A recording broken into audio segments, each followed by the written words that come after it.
अस्सलाम वालेकुम।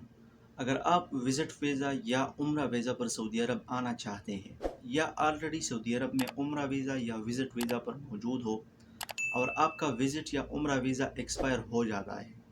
तो याद रहे कि अब आपको 50,000 रियाल का जुर्माना अदा करना पड़ेगा। जी हाँ दोस्तों, रिसेंटली सऊदी गवर्नमेंट ने एक क़ानून पास किया हुआ है कि वो लोग जो सऊदी अरब विज़िट वीज़ा या उम्रा वीज़ा पर आते हैं और उनका उम्रा और विज़िट वीज़ा एक्सपायर हो जाता है और वो दोबारा अपने मुल्क नहीं लौटते हैं, यहाँ पर वो स्टे हो जाते हैं, तो सऊदी गवर्नमेंट उनको डिपोर्ट करने के साथ साथ उनसे 50,000 रियाल का जुर्माना भी वसूल करेगा। इसके अलावा वो भाई जो विज़िट वीज़ा या उम्रा वीज़ा को इशू करते हैं, मतलब जो आपके एजेंट हजरात हैं वो आपके विज़िट वीज़ा या उम्रा वीज़ा को इशू करवाते हैं, तो उनका लाइसेंस भी कैंसिल करवा दिया जाएगा और उनको 25,000 रियाल का जुर्माना भी अदा करना पड़ेगा।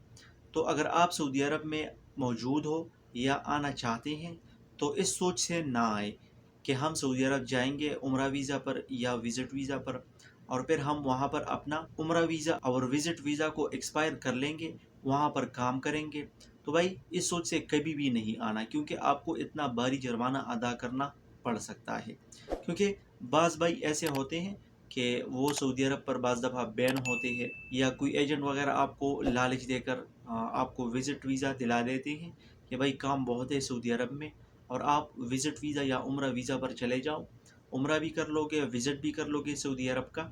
और आप वहाँ पर फिर अपने लिए कुछ पैसे भी कमा सकोगे, यानी आप काम भी कर सकते हो सऊदी अरब में। तो सऊदी अरब गवर्नमेंट ने इस कानून का ऐलान किया हुआ है। कानून पहले से था, लेकिन अब इस कानून में उन्होंने सख्ती करवा दी है, बिल्कुल लोगों को पकड़वा रहे हैं और उनसे जुर्माना भी वसूल कर रहा है। तो आपको तो सऊदी गवर्नमेंट मालूम है कि ये बहुत स्ट्रिक्ट है, जो बात कहते हैं वो फिर करता है। तो भाई विज़िट वीज़ा पर अगर आप आना चाहते हैं तो आप आ सकते हैं या उम्रा वीज़ा पर भी आ सकते हैं, लेकिन ओवर स्टे होने से अपने आप को बचाएं ताकि बाद में आपको मसला ना हो और मुश्किलात का सामना ना करना पड़े।